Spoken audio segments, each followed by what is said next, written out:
प्रश्नकर्ता पूछता है, जब राष्ट्रवाद जाता है तो ऐसा क्या होता है? कृष्णमूर्ति उत्तर देते हैं, जाहिर है बुद्धि। लेकिन मुझे डर है कि इस प्रश्न में इसका निहितार्थ नहीं है। निहितार्थ यह है कि राष्ट्रवाद के लिए क्या प्रतिस्थापित किया जा सकता है। कोई भी प्रतिस्थापन एक ऐसा कार्य है जो बुद्धि नहीं लाता है। अगर मैं एक धर्म छोड़कर दूसरे धर्म में शामिल हो जाता हूं या एक राजनीतिक दल छोड़ देता हूं और बाद में किसी और चीज में शामिल हो जाता हूं, तो यह निरंतर प्रतिस्थापन एक ऐसे राज्य को इंगित करता है जिसमें कोई खुफिया जानकारी नहीं है।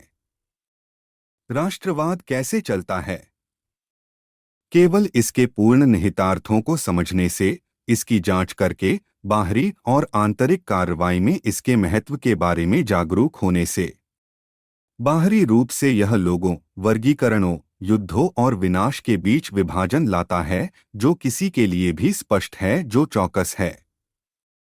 आंतरिक रूप से, मनोवैज्ञानिक रूप से, बड़े के साथ, देश के साथ, एक विचार के साथ, यह पहचान स्पष्ट रूप से आत्मविस्तार का एक रूप है।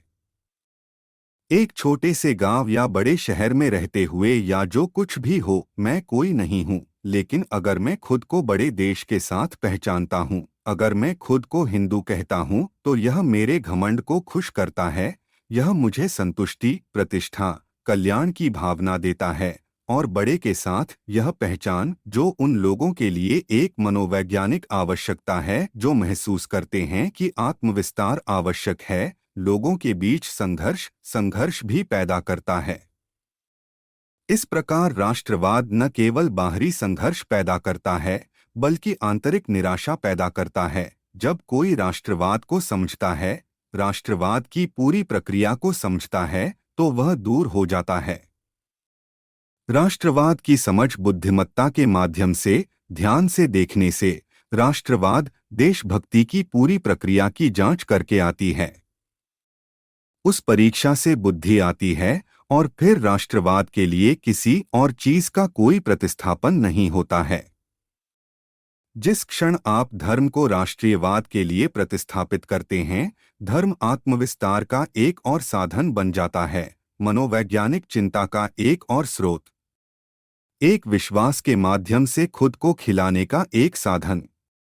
इसलिए प्रतिस्थापन का कोई भी रूप, चाहे वह कितना भी महान क्यों न हो, अज्ञानता का एक रूप है।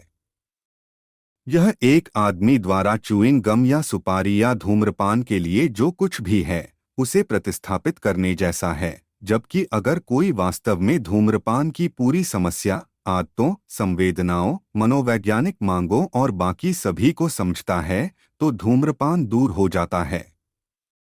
आप केवल तभी समझ सकते हैं जब बुद्धि का विकास होता है, जब बुद्धि कार्य कर रही होती है, और बुद्धि तब कार्य नहीं कर रही होती है जब प्रतिस्थापन होता है।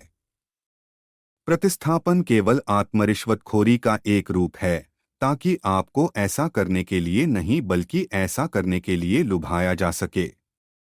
राष्ट्रवाद अपने जहर के साथ, अपने दुख और विश्व संघर्ष के साथ केवल तभी गायब हो सकता है जब बुद्धि हो, और बुद्धि केवल परीक्षाओं को पास करने और किताबों का अध्ययन करने से नहीं आती है।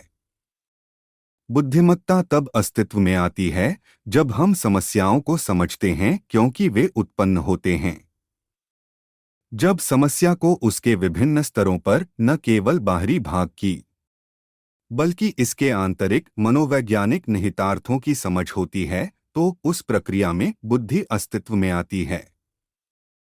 इसलिए जब खुफिया जानकारी होती है तो कोई प्रतिस्थापन नहीं होता है, और जब बुद्धि होती है तो राष्ट्रवाद, देशभक्ति, जो मूर्खता का एक रूप है, गायब हो जाती है।